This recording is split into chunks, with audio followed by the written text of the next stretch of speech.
Hey, welcome everybody to Advocacy and Hope. I am Amy Post, I'm the host, and thank you again for your time. I really appreciate it. The one thing that we can't get back in this world is more time. So I know that you're pulled a million different directions. Really appreciate your just time and dedication and all of your support. So continue to, pour into me. I love it. Absolutely just appreciate everything. So, Advocacy and Hope was born last fall for those that maybe aren't as familiar, but it was born out of a situation of wanting to bring, you know, more awareness, help people be, an advocate for themselves and others, and also see that there's hope on the other side. And there's a lot of hope and light through those dark times in your life. So, if you're struggling with something, know that you're not alone, and that there's a lot of people out there that can wrap their arms around you. You just got to find them. So reach out to me. I love it. You can always find me on my website at amypost.com. But let's get started. This is going to be a lot of fun today. So my guest and I have been trying to connect, and I know we've had a couple of things that came up, some illness, and so I am just absolutely thrilled to have Julie on the show today. I was introduced to Julie by one of my good friends, Matt Drink On, who I had on the show, and it seems like forever ago, but I think early this spring when his book, Eternal Optimist, launched. So I'm just thrilled to meet Julie, get to know her, and now I get to bring her to you guys for a really cool session today. So Julie, welcome. We're really happy to have you on the show today. Thank you so much, Amy. I'm really looking forward to this conversation. Yeah, I think it'll be great. So Julie is an author, podcast host. She is a TV host as well as a spiritual life coach. And I think we can dig in so many different directions. But Julie, I would love for you to give the audience just a little bit of your background and, tell us who you are. Yeah. Okay. So I have to tell myself, okay, it's where do I begin? And I'm not going to tell my whole life story. We'd be here for a long time. But I think to kind of give you a sense, for me, probably like others listening, I tend to be an experiential learner. I always joke that, we each have our own curriculum, our own individual earth curriculum, and this schooling is not just the school that we maybe went to in high school and maybe college or not, but all of life. You and I were talking about this earlier, life's events and situations. What I have learned in my almost 50 years on the planet, month away, is really how, first of all, important it is to how we look at life, how are the lens that we're looking through. We always have a choice. And for me, to see everything as growth and learning opportunity doesn't mean that life is easy. And I did a lot of, I struggled so much with, I have really fantastic parents. They are loving. I would say where they were missing some areas were around how to move through emotions. So the emotional part of parenting, very loving and supportive, which was fantastic, but I never really learned how to, in a healthy way, have emotions and move through them. And that's okay. That's been a huge lesson. And so for me, I struggled with addiction, specifically around actually food and sugar. And I don't think I'm alone. I've learned, I used to think I was the only person on the planet. I was so embarrassed. And, Amy, a lot of what kept me really struggling was shame. I was so embarrassed because I would not want people to know how much I was eating or when I was eating. It just was really the way that I soothed myself. It was a self-soother. And because of, I would say, a couple of different things. About 20 years ago, I found a really, really powerful support group. I had used therapy. I found an amazing coach program, and which, within the support group, a big foundation is spirituality and connection to God, or you could call it higher power, or whatever you call it. And the underpinning is, life is spiritual, and this malady, this addiction is spiritual. It's not actually.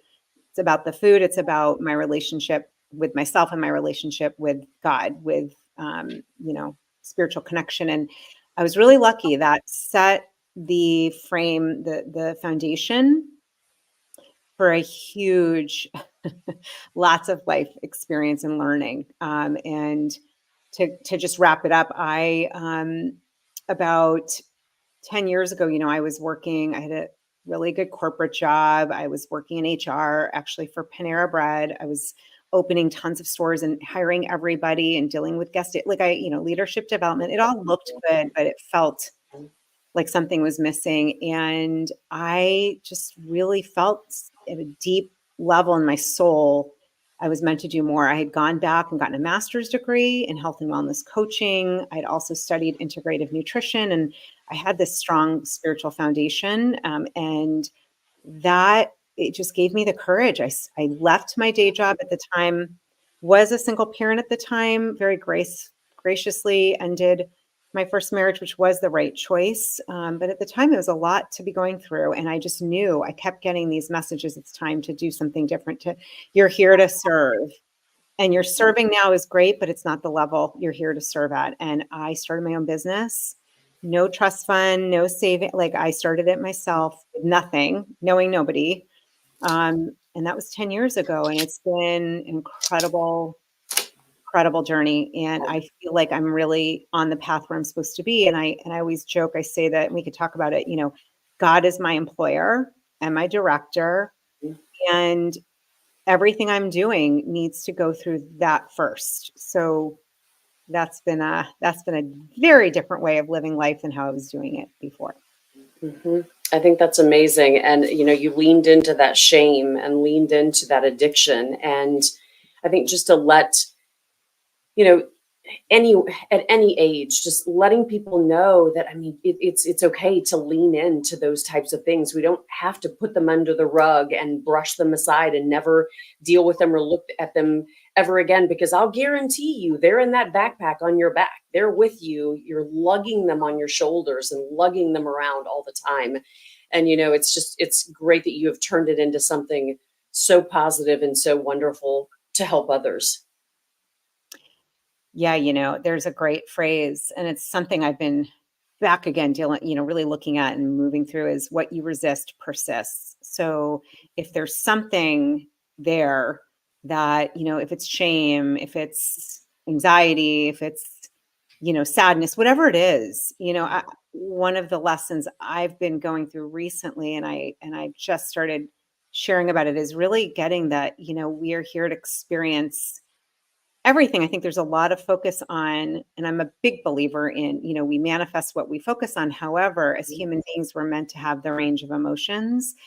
And for me to learn to have all the emotions, going through shame, moving through grief, whatever's happening, right? The challenges, that's where having whatever your faith is, faith in something greater than yourself, great, in the creator, divine, God, that has been the biggest shift and has allowed me to walk through really dark times and maybe feel scared and also feel it's okay. This is part of my life curriculum. And anyone listening, it's part of your life curriculum. It's just, how are you going to look at it? I don't ever want to stay in a victim role. I want to look at it. My dad was a Vietnam veteran and struggled with PTSD in the 80s. Like nobody really knew what this was. And I grew up in a very, very affluent area, and he struggled to hold down a job. It was really not fun. And it brought up a lot of shame. I saw, literally everybody, I grew up in the Boston area, and I just remember feeling like, what is wrong with us? And I love my dad, but I could tell like he was struggling. And it's actually been a gift to learn compassion and, frankly, even so many other lessons from that. So everything we, I think, struggle through can be turned into gold and a gift. It's not always in the moment that you feel that. But I know for me, if you take the time to look at it, everything can really be, oh, you know what? That's actually helped me here in my life, and I wouldn't change it. Mm-hmm. Yeah, I don't think I've ever heard, anybody who's always been handed things in their life ever say, that was such a great learning lesson. That was just wonderful. It does take those powerful moments, but I think we don't need to give challenge the negative credit. We can turn it into something so much better. And like you said, and you're just speaking my language when it comes to looking through different lenses and looking at things with a different perspective. And it doesn't matter how long it's been going on. It's just being able to give it just a different look. Yeah. And be able to change your mind frame. Yeah, absolutely. One of the I've read a ton of, I'm sure like you and many who are tuning in, a lot of books, Hmm. personal growth, spiritual, I mean, huge range. And one of the works that I've been working with is A Course in Miracles. Maybe you've heard of it, maybe not. It's a beautiful, very intense 300, there's a lesson every day for 365 days. And it talks about the definition of a miracle is a shift in perspective, is a Hmm. shift in your lens. And it's been very really powerful for me. I'd already done a lot of inner work and personal growth work around this, but then to use it from a spiritual angle was Hmm. it's they say, right? Like, when you change the way you see things, everything changes. And it sounds so trite, but it's really true. And it's like it can be there in one moment if you just are willing to say, okay, you know what? Everything is objective. How else can I look at this that would actually empower me and help me along my life? And that's what's made a big difference for me.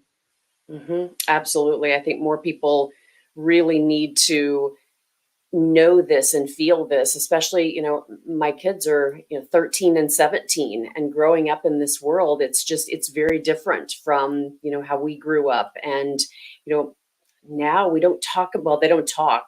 It's all social media and online. So I think it's very difficult to, know how somebody's feeling, or be able to understand how to help somebody, or sometimes we just don't know the right people to be around. I mean, it's very interesting looking at some of the younger individuals, how they're choosing their friends and things that they're doing. And the social media just has a very negative impact. It can have positive, but I think in that age group, or those age groups, they really have to be much more aware and kind of step out of the norm of how things are going.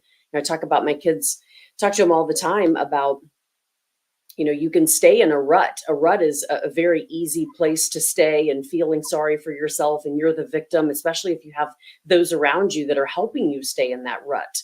And it's just about, choosing those right individuals to be around, and really, really changing your mind frame. But I don't know, a thing, my family and I do, we do a lot of sticky notes, and it's just, those affirmations, and making sure that each day you're feeling better, and doing something each and every day for somebody else to feel better. So there's just so many things, wrapped into that. But I love it. Tell us a little bit more. So 10 years ago, when you started this journey, I'm sure it, of course, wasn't easy, because it's never easy to transition from something, especially like corporate world. And I know that a lot of people might be asking, how did you do it? What did that look like? I'm sure you were scared. I think fear holds most of us back. I mean, we hold our own self back from everything that we want in life. Yeah. It's interesting to think back to that time. I think what started to happen is I was experiencing so many, as we're talking about perspective changes.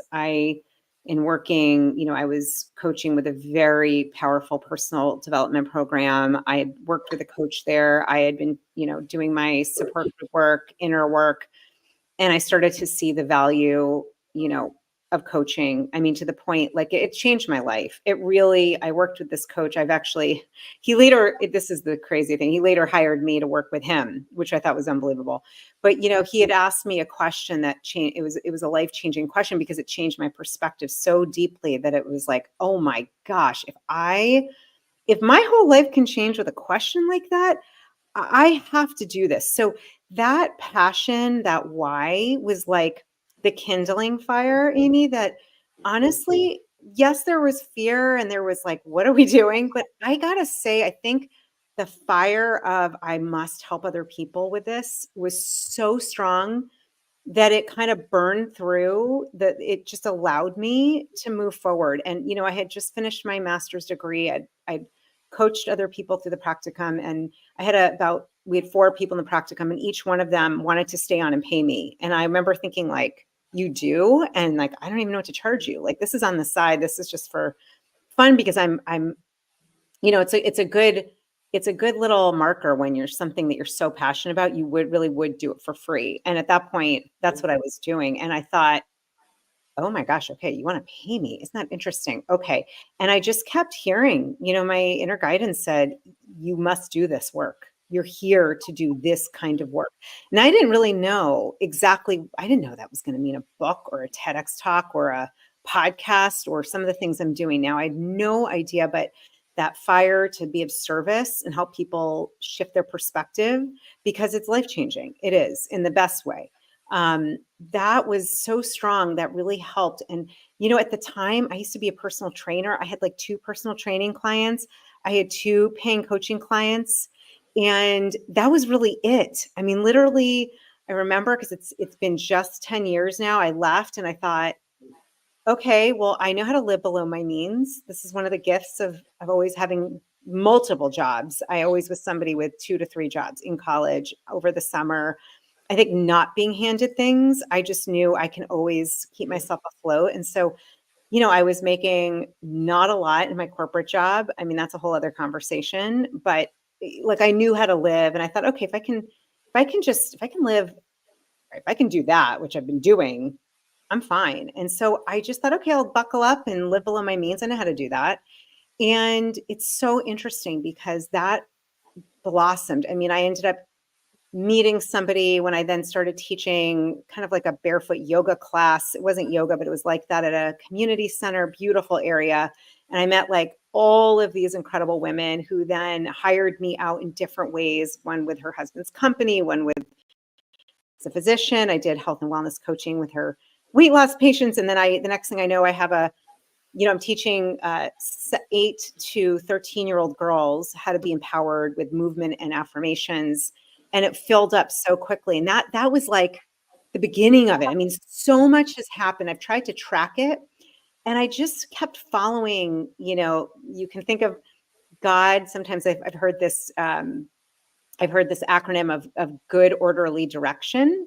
Not to minimize the beauty and the like awe and the unspeakability of the divine and of God, but it's like following what's next, the impulse, what's next. And I've kept following that, and it led to more coaching clients. Eventually I said, I don't really want to do personal training. I really want to do more what's between the ears, less like the body, but more shifting mindset. And so it led to working with companies and the government and the military and coaching high level executives. And I mean, and then I had the idea to do the TEDx. But all of these ideas, I think the important thing, Amy, is it came from, and it still comes from the bigger question is like, truly, how can I be of service? How can I help others, especially those that might be a few steps back from where I was? It doesn't mean it's all figured out.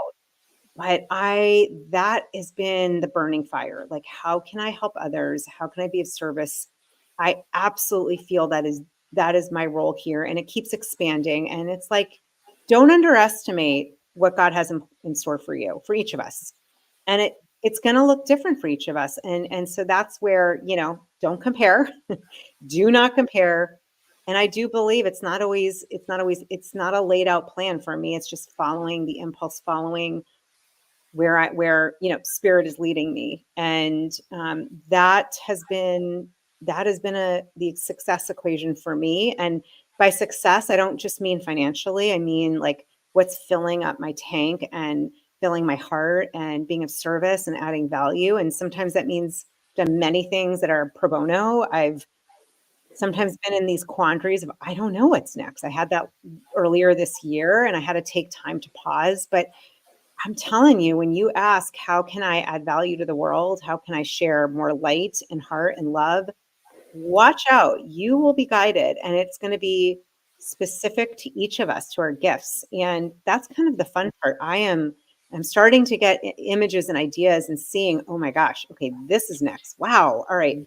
Whoa, what about this idea? And it's just been, when you look back, it's like a tapestry, the back of it is very naughty and looks funky. But when you turn it over, you're like, God, that's a beautiful mountain landscape. So, you got to trust the knots, you got to trust the little stitching, you got to trust that, and that trust comes to faith and comes to, a deep knowing that we're always guided. That's truly what has helped me.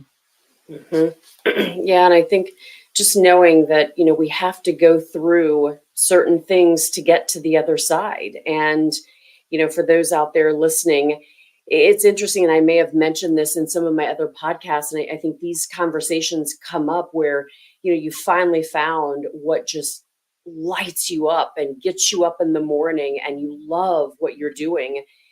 I think I had read a statistic earlier this year. It was something like 85% of people dislike what they do during the day. And I assume that that is their job that they dislike.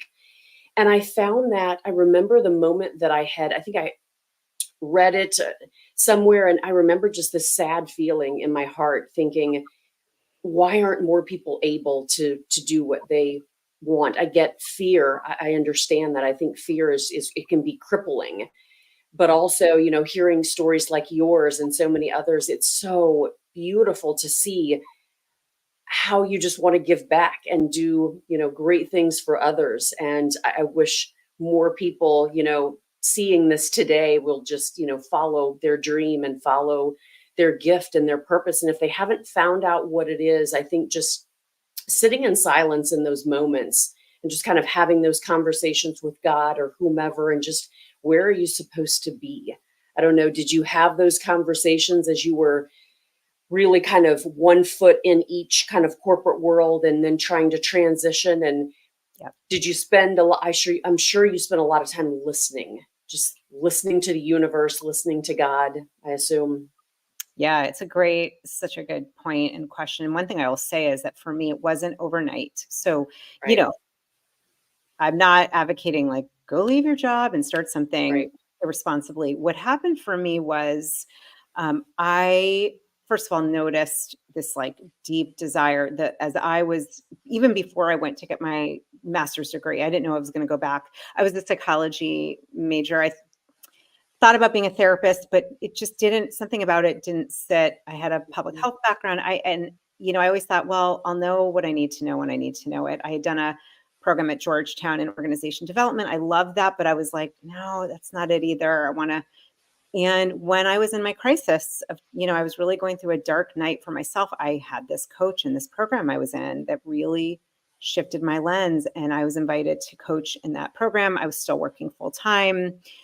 And that led me to like, oh, I need to take this seriously. And then a friend of mine said, Julie, you should check out this school. I've never heard of it.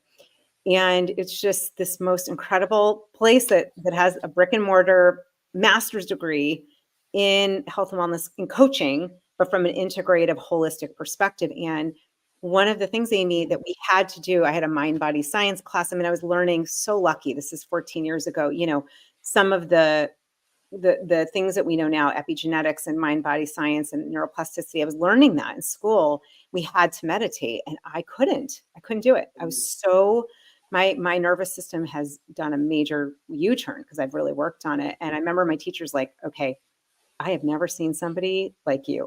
Like you are so gung-ho, like you got to sit down, girl. And I started with 30 seconds, a minute, 2 minutes. So again, was divinely led to this program. I had to meditate and ironically found this fantastic app called Insight Timer. I was using it because it had a bell. It had like all these great meditations, but all these like great ways to meditate. And I didn't know how to do it. And I used it.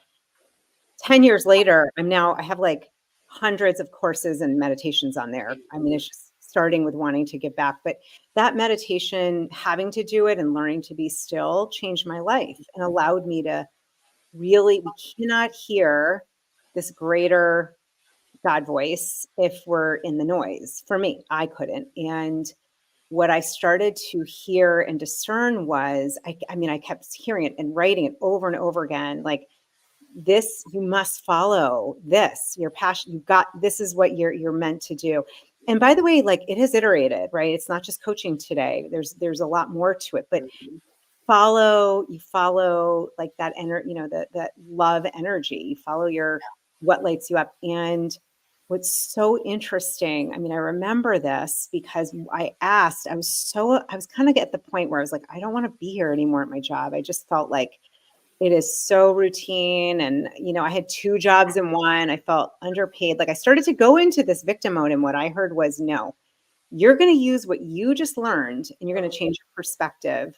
Because it was a Mhm. great job, good people. I mean, I just was getting like I was done with it. And it said, no, you're going to look for at least one, if not three things every day in your job, people, something about it that you are like grateful for at the feeling level. Mhm. Gonna write about it. And I am telling you that was the most amazing, getting chills. That changed everything. I Mhm. really actually felt kind of sad to leave at the end, and also knew it was right.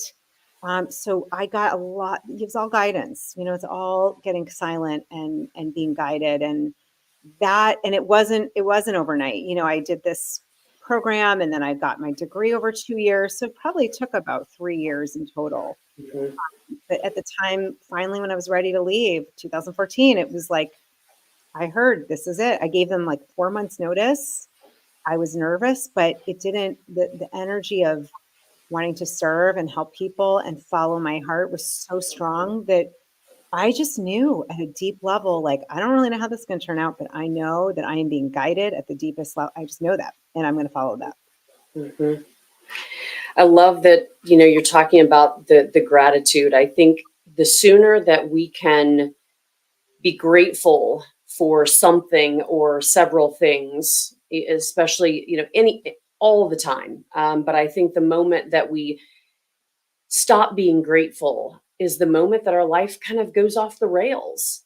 I think that anybody can really kind of take a look at that, but also being grateful in those really dark gray times in our lives. I think the sooner that we can start being grateful is the sooner we get to the other side, the way that God wants us to get there, and to learn those lessons and being able to look at it through a different perspective. It will change the entire way that we go through something challenging, hard, no matter what it is. I talk on all of my podcasts, no matter what challenge it is. If someone thinks it's a small challenge, somebody else is going through something larger, it doesn't matter. We're all human, and we all feel, that fear and uncertainty and dark times. So I just love that you mentioned that, because it helped me and my family get through the darkest times in our life 10 years ago. And I remember not knowing what I said those words for, but they echo in my mind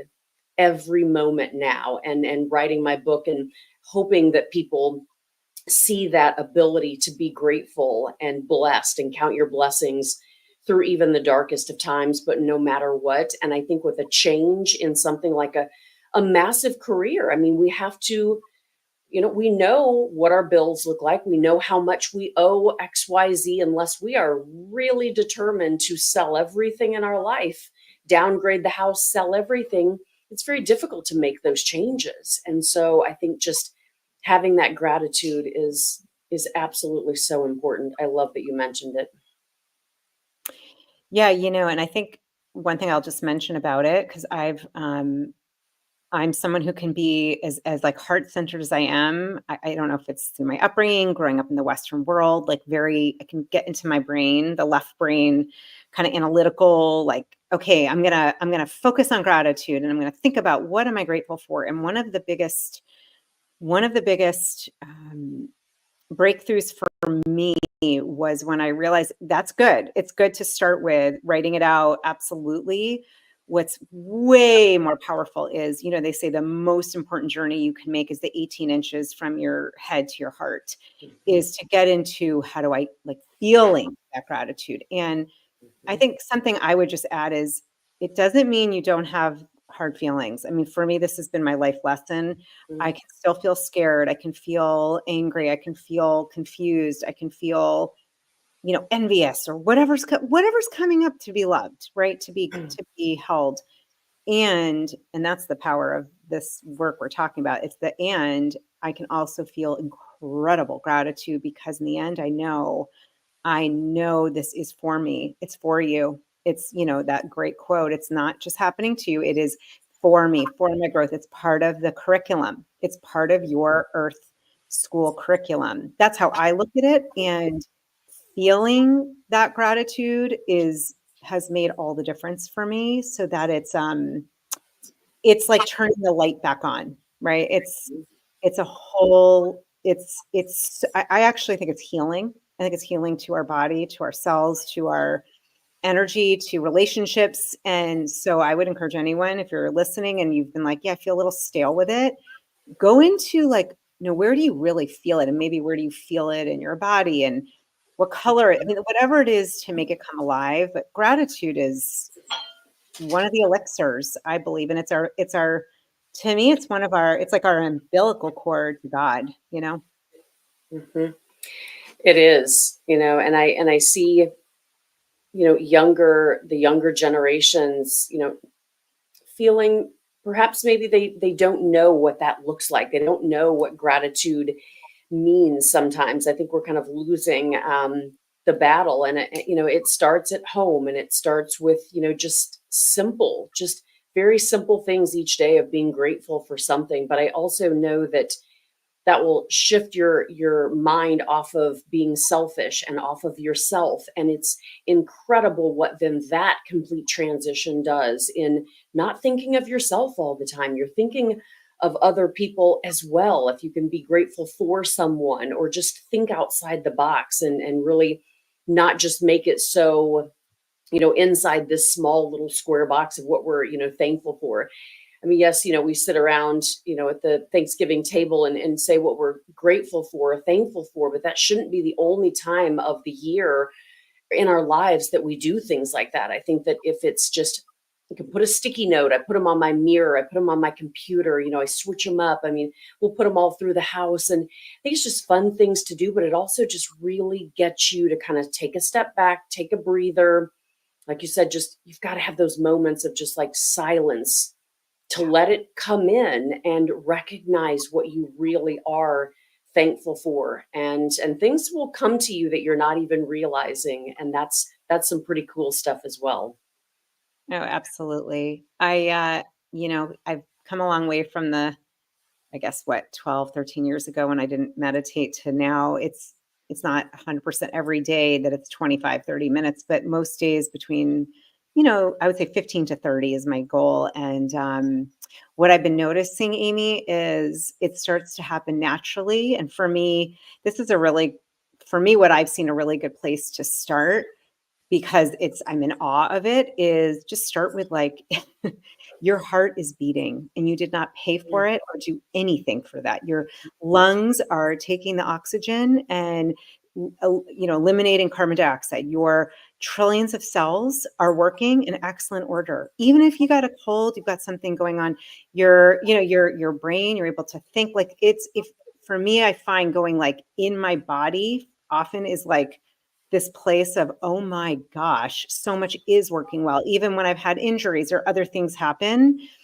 it's just, that's where for me, it becomes very visceral. It's like, I didn't, and I know we spoke earlier, right? Like, we never know when our time is to move on, right? And so just, I don't know, there's something about like even just putting on my hand when I wake up, my hand on my heart, and I'm like, damn, I am just so thankful. It is beating here right now. I didn't do anything. I didn't make it do that all night. My sleep, like, there's just, I mean, we could go on and on. There's so many things you could pull from. I mean, obviously, children, families, spouses, pets are really good ones. Very easy. But, sometimes even just, the weather, nature, there's so many, or the fact that, you may not see the whole staircase, but you're being led. I mean, you can go as existential or concrete. It doesn't matter. That's the great thing about it. It's like, though, gratitude is like the most important ingredient, I think, in shifting, uh, really in shifting your lens, which is everything. You said. Mhm. Yeah, I don't know. Do some of the individuals that you work with, do they see this as possibly a way for their own self-care? Doing the meditation. I mean, I would see it as probably one of the coolest and probably one of the most grounding ways that you could give yourself something back and for self-care, because it's not just that one moment of I went and bought a new purse or I went and got a massage or whatever your ways of self-care are. I think there are so many different ways, but I think this would have so many different legs and so many different things that you then go, wow, it helped me with that, it did this, it changed that, it move that perspective. So I don't know, do you kind of run into that as well? Oh, I mean, so I today have my own life coaching certification and program. I have clients. I'm very grateful, by the way, when I say this, and I feel like I want to say, like, God has worked. We've co-created this. This comes from a greater, from God, from the source. I Mhm. mean, from this following those impulses has led me to teach people how to become coaches and coach them and other modalities, right, around how do you access your highest potential. And one of the most important things we always talk about, and I always start any class that you're in with me, any workshop, any retreat, anything, is silence. Is silence. Now, meditation, it can start with a minute, it can be 2 minutes, it doesn't have to be 15 minutes. Yeah. It is, I mean, there's so much science on this, but it's also like experientially, I can tell you something has happened where I am able to be in the world, right? Great quote, not of it, not taking it on, but be in it and Mhm. be able to weather challenging times. Doesn't mean I don't have fear, anger, all those other feelings, but something is anchored. It's like I feel like I'm tethered really closely to the earth, to God, to something much greater that's got me, and it helps to quiet your mind. So I Mhm. always, I don't make anyone I'm working with, I don't make them do anything. And whenever there's it almost never not comes up because it's a huge component. It's like if you love to plant and you have a garden or, you've probably heard of this. It's true though. You got to look at your soil. If your soil is not Mhm. fertile, if it's deplete, if it's not, it doesn't have minerals or water or sunshine, you're not going to be able to plant much. You just can't. Mhm. You've got to really tend to the soil. And I think of meditation, I think of quiet as equal to fertile soil. Anything you want to plant and grow has to be from a place of, what it's being planted into. Mhm. Yeah, I completely agree. I think we're losing sometimes our ability to give ourselves that time to take a look and dig a little deeper and look at what, who we're hanging out with, the five top people that we surround ourselves with, the average of who we'll be, and, the things we're putting in our body and what we're doing for ourselves. It's just we're in this world that is very fast paced, stressful. It's tough. So I think just having that ability to be grounded, it's super cool. So I can only imagine you've had a lot of opportunity to work with those individuals that you've probably had some stories or some just remarkable results come out that maybe you didn't think were going to happen, or maybe you did and the individual didn't think. I mean, do you have some of those examples that just will always, I'm sure, stay with you, that you could share, that you enjoy talking about? Yeah, there are 2 that come to mind. It's funny, I was just thinking I'm meeting with this one client, tomorrow, and so the 2 very different experiences. She, had really, really been in a place of resignation around finding her, you know, soul partner, soulmate, and had really struggled. She's an amazing woman. She had adopted. She had been in an abusive marriage, and adopted the child. Her son. The mother of the son had died, and she adopted and has taken on the son like her own, and she decided she really wanted to find her soulmate. And we worked together. Obviously, you can't really attract what you don't have. So we did a lot on loving herself and taking care of herself and all these things that we're talking about. And I got to go to her wedding last March, and she married the most incredible man, such a sweetheart. She has adopted now. He has a daughter, and they are, working on having their own child. But she is so I mean, literally over a year and a half, I was with her and, dated different people. And she's a very strong faith, the very strong faith, and as does he. And, just to watch this, like I didn't, I didn't bring him into her life, but who she became attracted him.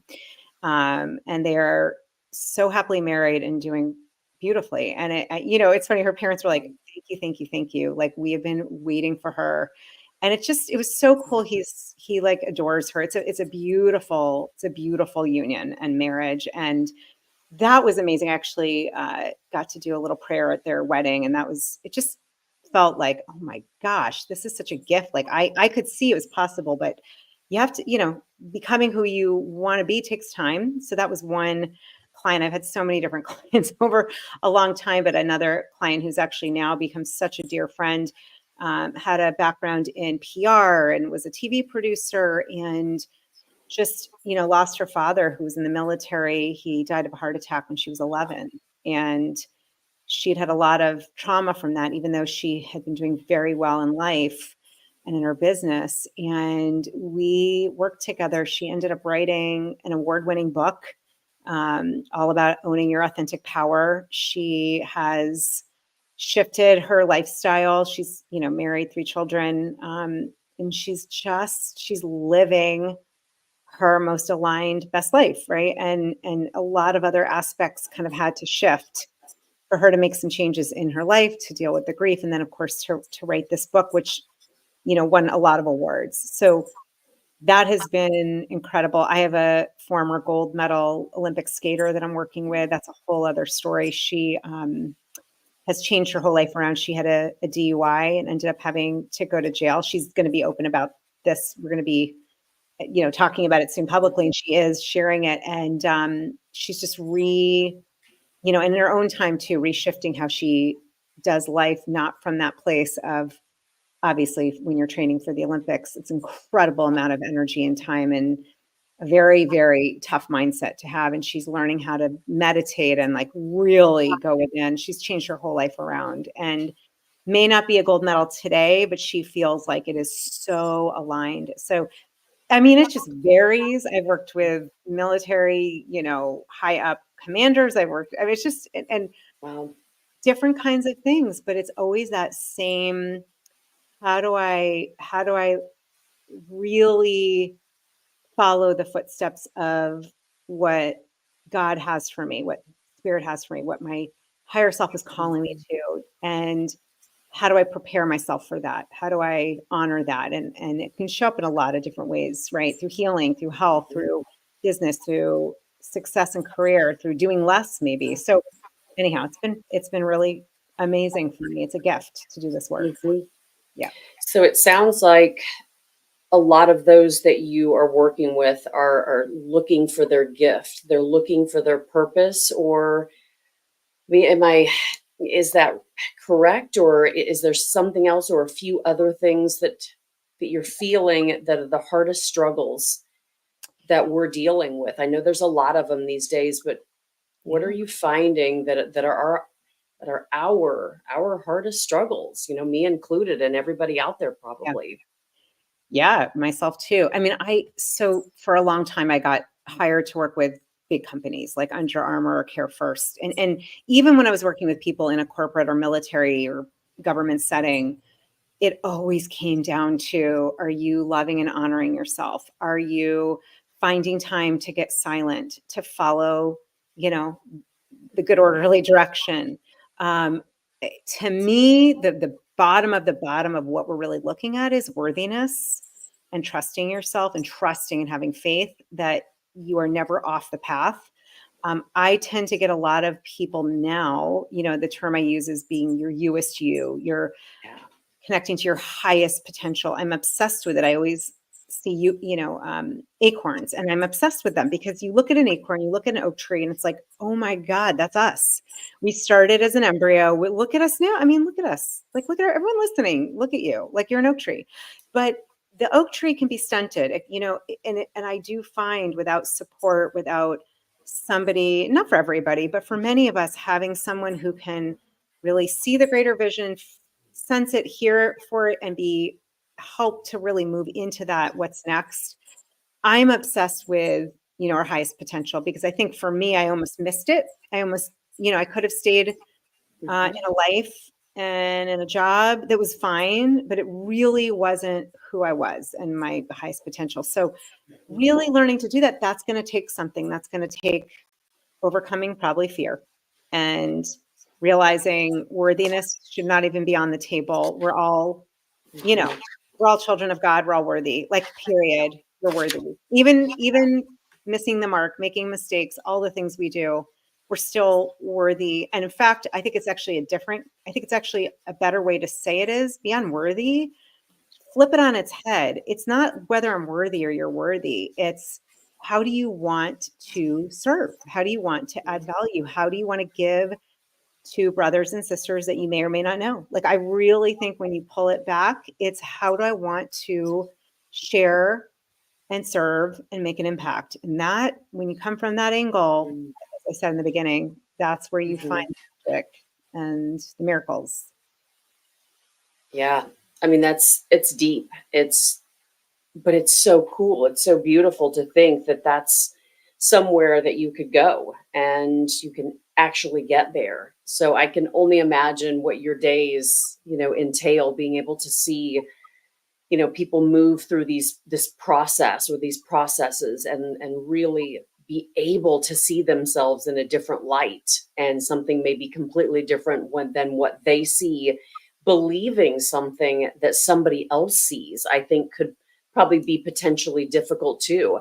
I know I was listening to, one of my favorite radio stations. It's Joy FM, and they several different states, but they were talking about kind of this thing and receiving compliments, or actually receiving how others see you, because we see ourselves, and that's the only way we see ourselves mainly. And so it was really interesting, because I caught myself just stopping for a decent amount of time, really thinking about that.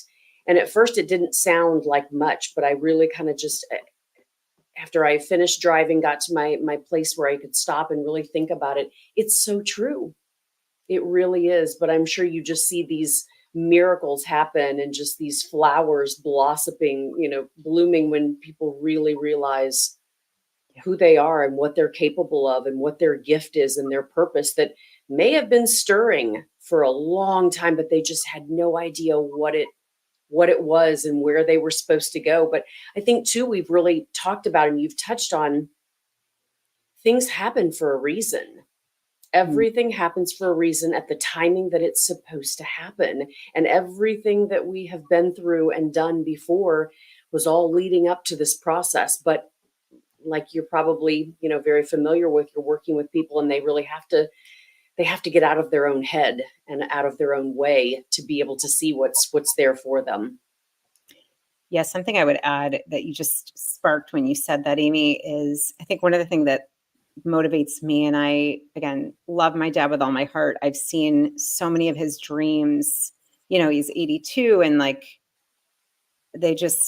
he buried them. And I have this dedication to myself and to anybody that is, wants to like go for what's there. I believe what your dreams are, what you're passionate about is spiritual, is God-given. And we don't want to be buried with our dreams. We don't want to, it's morose maybe, but not. And that really motivates me.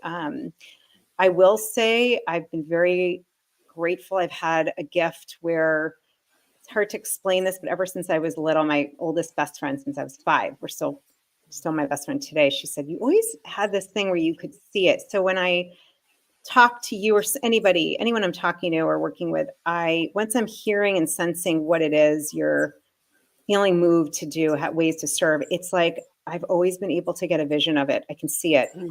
And it's just been this beautiful, it helps me to hold the space. I know how to hold the space, but and there might be others who get this too. It's like, I just can click in like, oh, yep, I see that. Yep, I just saw that. And that's been really, we just all have different gifts, right? And so whether you can see it or feel it or sense it, or you just know in your bones, we all get that that guidance, I believe. And Mhm. it has been a gift. I love helping people to do this because when I had this recently, there's somebody I'm working with and oh my gosh, I actually was like, oh my God, I saw this, you're wearing this. She's like, oh my gosh, I just bought that outfit. And I literally just booked an event to do that. I'm like, yeah, I saw it Wow. and there's way more. And so it's, we're connected. We're all connected in different ways. I don't fully have to understand how that happens, but I think in the end, the main thing is to get that, don't let yourself bury what's in your heart, how you want to serve your dreams. Don't be buried with them and don't bury them because I believe it's what the world is looking for. And not to sound cheesy, but I've seen it. I've seen it, and so and that could be like as like just deciding I'm going to smile at everybody at the supermarket from now on. I'm going to Mhm. pay for someone's groceries or coffee. I'm going to help let them go in front of me on the road. I mean, seriously, like your different ways of expressing God through you can show up like numerous and infinite ways. It doesn't have to just be in your career or your work. It can also be in the way that you show up in the world. Mhm. Yeah, I think more people want to be able to show up in the world a certain way, but the fear does hold them back and they're uncertain about what people will think. And I was going to ask you, what's the best advice that you could give? And I think you just gave it. Don't let yourself be buried with your dreams. I Mhm. think that's just it's so truthful. It's scary to think what would happen, and what does happen to so many that get to the end and they never really truly lived a life that they were proud of or wanted to live, or they lived somebody else's dream. You know, I don't want, I'm sure you just have those incredible opportunities each and every day. So I don't know if you have more advice, but I think that for me was a great piece of advice. And so if Yeah. you have anything else, I'm always interested in those little things because sometimes I'll put that on a little sticker, a little sticky note, and put it on my mirror, or put it around on the cabinets or something. But Yeah. anything else that pops into your mind Yeah. on the best advice? Well, what I would say with fear is number one, you should put on a post-it, expect it. Expect Mhm. it. It's anytime you're coming out of your comfort zone. I had interviewed Gay Hendricks, who wrote The Big Leap. I mean, you're anytime, expect it, welcome it. It's a Yeah. guest that's gonna show up. Mhm. Yep. Sometimes we people show up and we're like, yeah, I didn't really want that aunt or that guest or whoever. No, it is here. It's here for a reason. Now, this is where getting quiet is crucial, right? Because when Mhm. you get quiet, meditate, pray, get connected in, journal, that's when you can start to get, and that's what happened with me. It was so clear. It was like, oh, I'm getting this every day now. Okay. Now it's been a year. Okay. This is my next path. There is some fear, right? So expect it, get really, really, really quiet and really go within and make sure you are listening and you're connecting and you're tuning in. That's where you're going to get, that's the best place to get your answer, not from anybody else. Each of us Yeah. has the key to our own wisdom.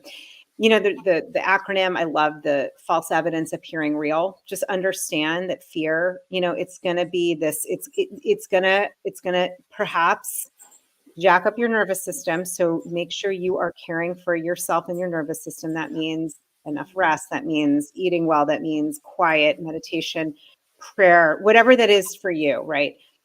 And just it comes with the territory. It's like, if you're just assume it's going to be there. It's just going to be there in the backpack with you with the other aspects. However, no one gets out of their comfort zone without some little bit of fear. That can now we know in terms of emotions and how we express and experience emotions, it's very similar. Fear is very similar to excitement. So I actually noticed, oh, this is interesting. I remember this. I mean, 10, 11 years ago, even as I was thinking about it, I got excited. I was nervous. I was like, ooh, there's a little fear, but I'm really excited.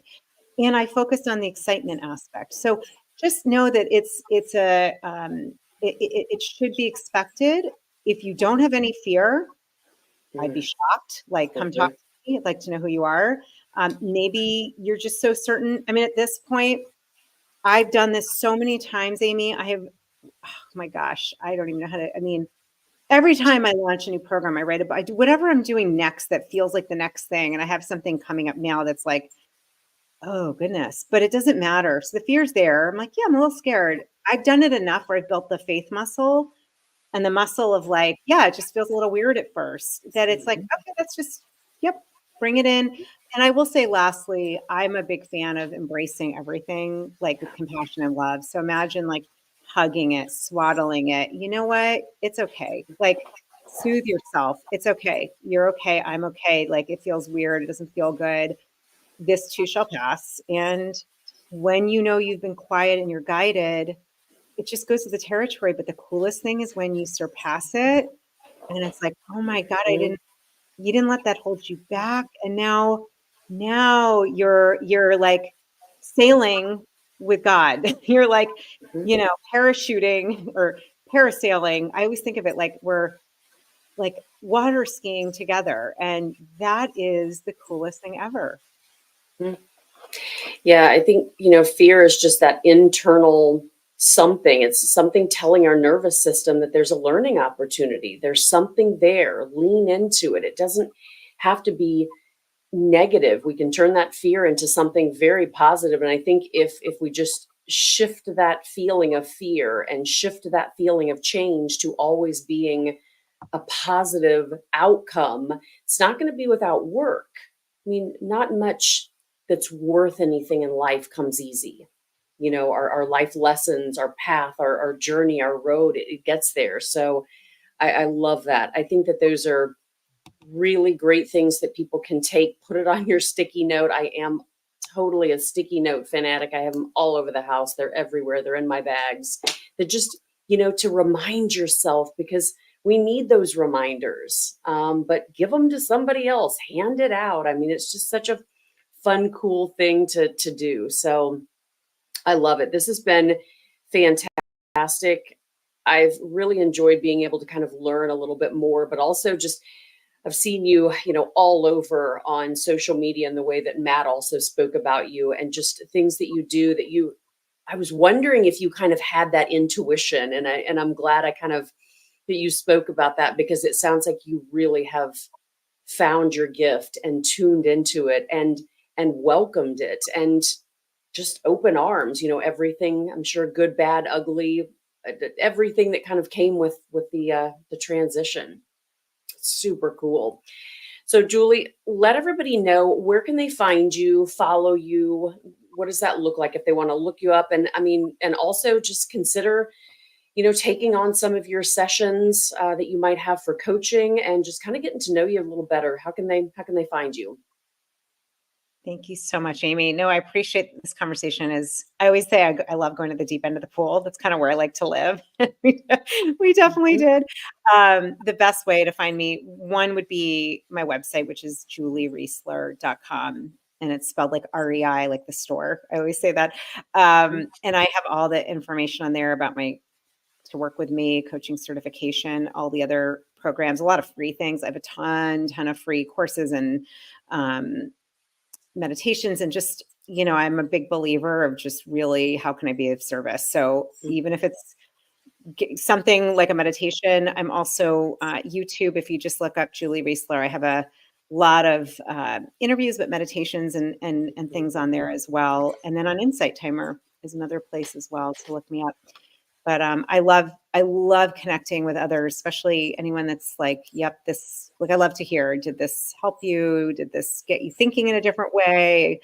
What'd you get from it? So reach out anytime. And Amy, thank you. I love that your last name, by the way, is Post. I was like, oh my God, you do like your little Post-its. Like it's baked in your name.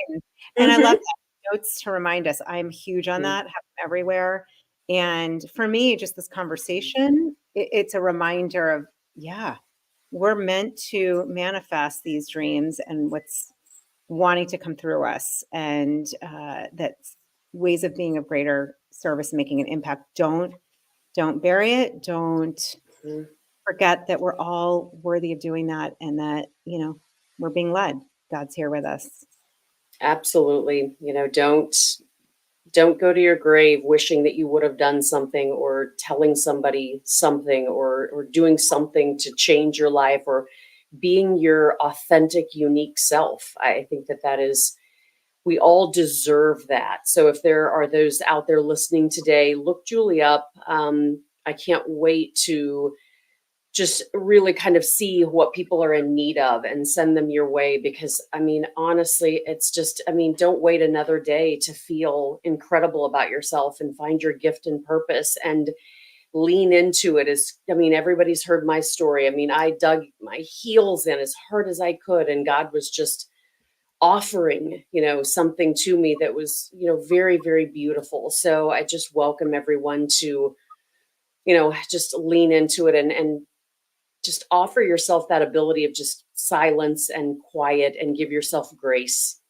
Hmm. So, well, Julie, thank you so much. It was wonderful to talk to you. I think we could have talked much, much longer in just all of the cool things that you're doing. And maybe we'll have a follow up and see, what you're doing next. So that would be great. But thank you to everybody out there listening. It's wonderful to have you give your time and your support. It's been wonderful. But if you're feeling alone out there, know that you're not. There's so much support.